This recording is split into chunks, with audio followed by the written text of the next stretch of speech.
Bom dia, a nossa aula número 13. Hoje nós vamos iniciar o controle dos motores elétricos, iniciando pelo motor de corrente contínua. A história, na verdade, do controle das máquinas elétricas iniciou com as máquinas de corrente contínua e o famoso esquema Ward-Leonard na virada do século XIX para o século XX. O Ward-Leonard propôs controlar uma máquina de corrente contínua através da tensão de armadura, não pela tensão de campo. O campo, a princípio, é mantido constante, ele só vai ser acionado numa necessidade de enfraquecimento de campo, como já visto anteriormente. E essa tensão contínua, alimentada através de um gerador de corrente contínua. Para isso era necessário um aparato pesado e barulhento, de um motor de indução, um gerador de corrente contínua e alimentando finalmente a máquina DC. Todas a mesma potência. Portanto, um sistema bastante pesado, porém que trouxe uma grande vantagem comparativamente ao que se fazia até a ocasião, que era através de uma resistência de armadura, a variação de uma resistência de armadura, alterar a alimentação do campo. O artigo famoso do Ward-Leonard tem o título Volts versus Ohm, justamente porque ele colocou uma tensão substituindo uma resistência. Já a partir da metade do século passado, foi possível substituir o grupo motor-gerador por um retificador a tiristores. Veja o ganho que se teve nessa mudança em termos de espaço, de material e mesmo de rendimento. Agora é só o rendimento de uma ponte retificadora, antes era o rendimento de duas máquinas, o rendimento total, o produto dos dois rendimentos, cada uma já com rendimento inferior a de um inversor, de um retificador. Bom, como toda solução tecnológica, isso vem acompanhado de vantagens e desvantagens. As desvantagens são evidentes, a presença de harmônicos presentes no sistema e uma sofisticação no acionamento, que agora tem que ser feito através de eletrônica. Mas isso tudo veio barateando ao longo dos anos, de forma que hoje em dia não faz mais sentido pensar num Ward-Leonard clássico. Pensa-se no tradicional. Um problema muito interessante, introduzido quando se coloca uma ponte retificadora, é que agora o sentido de condução de corrente só pode ser da fonte para o motor. Anteriormente, a corrente podia fluir nos dois sentidos. De fato, essa máquina, que está aqui indicada como motor, pode funcionar como gerador e essa daqui como motor em determinado momento. O fluxo de potência pode reverter do lado do motor para o lado do gerador, que corresponderia a uma reversão no sentido de corrente. Isto não é possível com uma ponte retificadora. É necessário colocar uma outra ponte retificadora em antiparalelo a essa e acionar convenientemente a ponte A ou a ponte B, uma no sentido, a outra no sentido oposto. Essa situação de condução de corrente ainda entra num modo que é conhecido como modo de condução descontínuo de corrente, ilustrado nessa figura. Na medida em que a corrente solicitada do motor for diminuindo, isso corresponde a uma menor solicitação de torque. As correntes que antes eram pulsantes, mas sempre positivas, elas chegam a um momento que batem no zero. Quando bate por zero, ela não pode reverter, porque a ponte não permite mudança no sentido de condução de corrente. Também não há tempo suficiente para acionar a outra ponte para a condução. Então, o único jeito é a corrente ficar com zero, esperando um próximo ciclo, e depois, novamente, seguindo dessa forma. E esse modo de condução é conhecido como modo de condução descontínuo de corrente. A corrente ainda é uma corrente contínua, sempre no mesmo lado, mas o modo de condução é descontínuo. Isso tem uma implicação muito interessante quando se fecha uma malha de controle de velocidade que pode levar à instabilidade. Isso está descrito no livro e também tem um vídeo mostrando essa situação de instabilidade que levou a uma solução muito interessante proposta por Buxbaum, que é um regulador adaptativo de corrente. Vamos ver aqui como é que ficam os esquemas de controle. Então, ainda dentro da expectativa do Ward-Leonardi clássico, a velocidade era medida, comparada com a velocidade de referência, e um regulador de velocidade, alterando aqui a tensão do campo do gerador, mudava a tensão de armadura do motor de corrente contínua.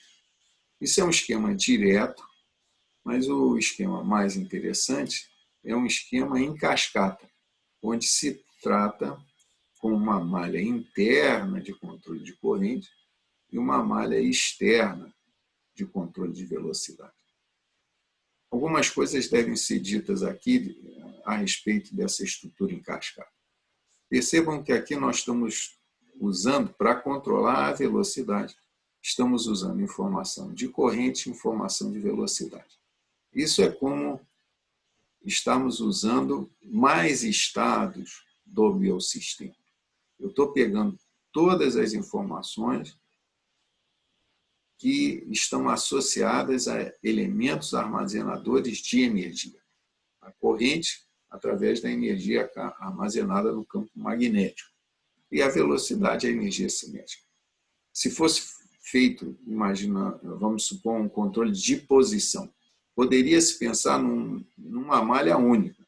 Meço a posição, comparo com a posição de referência, passo por um regulador que vai me informar o valor da tensão que eu devo aplicar ao motor. Mas a forma mais eficiente de fazer o controle de posição seria também com malhas de velocidade e malhas de corrente, que eu estaria pegando todas as chamadas variáveis de estado da minha planta e fechar o controle. Na prática, não se trabalha com realimentação de estado. Na prática, se trabalha com estruturas em cascata. As malhas internas, sempre as mais rápidas. Aqui a malha interna de controle de corrente, depois uma malha mais externa de controle de velocidade e, finalmente, se fosse o caso, uma malha mais externa de controle de posição. Isso é muito importante em termos de comissionamento, que para colocar o sistema funcionando, primeiro se coloca a malha de controle de corrente funcionando, verifica se está direito, depois a malha de controle de velocidade e, finalmente, por exemplo, que estamos ilustrando a malha de controle de posição, uma de cada vez. Comparativamente ao controle por realimentação de estados, onde tudo vai de uma vez só, você não tem como, passo a passo, ir verificando se o funcionamento está certo. Em engenharia, as coisas são feitas passo a passo. Quando eu tenho que escrever um programa de computador enorme, eu vou criando subrotinas e testando cada uma antes de integrar. Não vou fazer o programa como um todo. Então, essa configuração em cascata, que aparecerá várias vezes ao longo do nosso curso, é importantíssima. E muito importante também é nós termos claro que a importância de se controlar a corrente, porque o torque está diretamente vinculado à corrente. Lembra que para a máquina de corrente contínua, o torque era dado por uma constante que multiplicava o campo do motor, que é mantido constante, e a corrente. Então, quando eu controlo a corrente, eu estou controlando o torque. Eu estou controlando a variável que vai diretamente levar o movimento da máquina.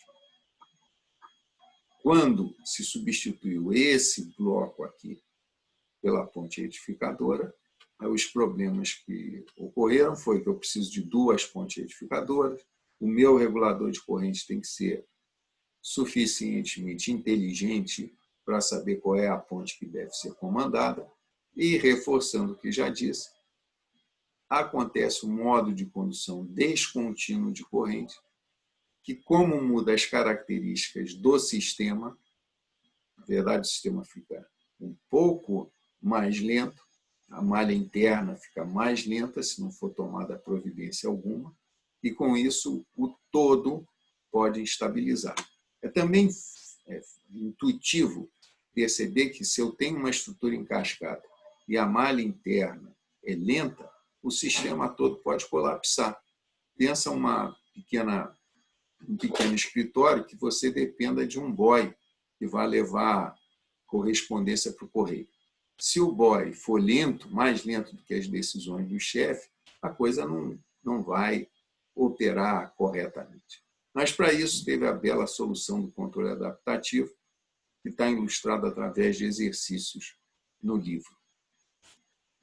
Uma outra forma de se comandar um motor de corrente contínua seria através de um chopper, aqui ilustrado um chopper de 4 quadrantes.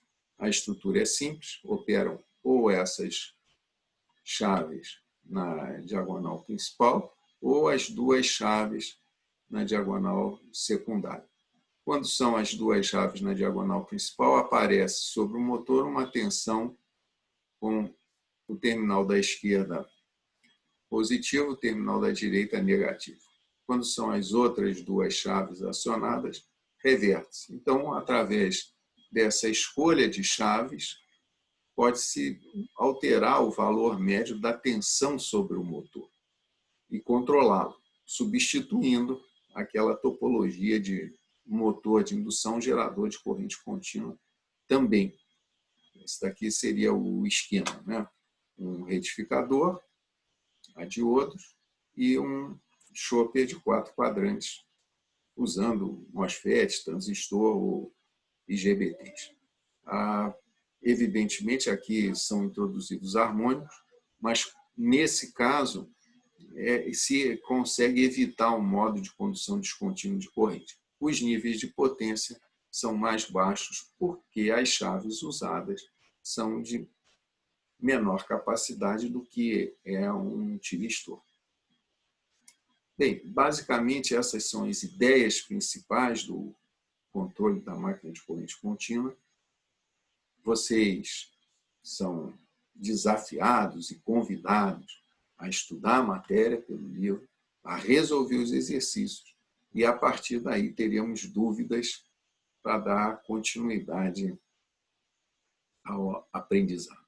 Eu agradeço a atenção pela presença.